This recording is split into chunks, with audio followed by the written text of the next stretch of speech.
La rassegna culturale Incontri e racconti torna a Farra di Soligo con un programma ricco e variegato.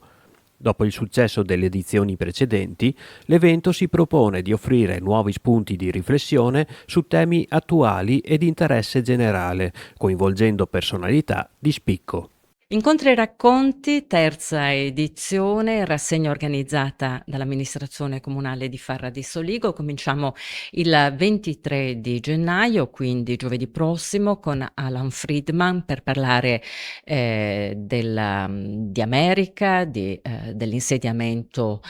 di Trump, di Elon Musk, della contemporaneità che riguarda anche l'Europa e l'Italia.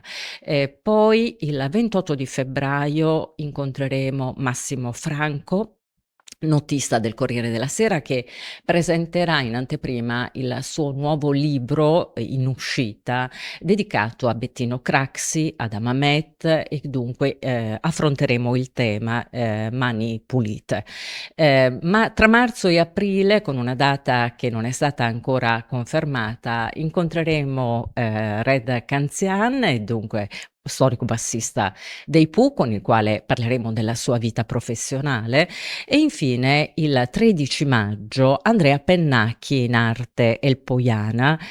volto notissimo della Sette, perché partecipa ogni settimana a Propaganda Live, e con lui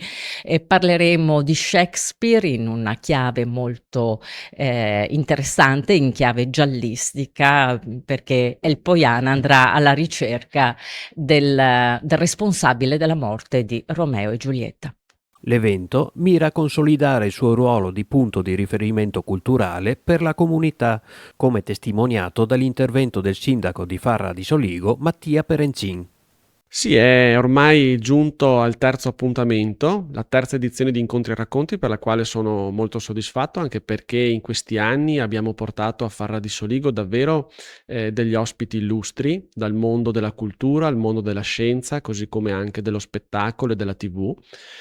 Questo terzo incontro parte con 4 ospiti importanti e quindi sicuramente sarà un successo, come è già avvenuto anche per le edizioni precedenti, per la quale insomma noi amministrazione comunale abbiamo deciso di investire per dare alla popolazione e alla cittadinanza, che ormai partecipa numerosa, delle serate alternative, delle serate di cultura e delle serate anche di approfondimento. Quindi una edizione straordinaria, grazie anche alla collaborazione che si è instaurata con Adriana Rasera, che conduce questo, possiamo chiamare, piccolo festival, e grazie ovviamente anche agli sponsor che credono in questo progetto e che ci danno il supporto utile per questi eventi. Fra l'altro, queste edizioni vengono svolte all'interno del nostro Fiore all'Occhiello, che è poi l'Auditorio Santo Stefano, una struttura che risale al XII secolo, e devo dire che tutti quanti gli ospiti, quando entrano nell'auditorium, pensano di trovarsi il classico teatro, il classico auditorium, ma trovano la bellissima chiesa di Santo Stefano con anche gli affreschi, quindi rimangono doppiamente sbalorditi per le bellezze che abbiamo la fortuna di avere. Un impegno della città nel promuovere iniziative culturali di alto profilo. Incontri e racconti si conferma una preziosa occasione di confronto e crescita, capace di attrarre un pubblico sempre più ampio.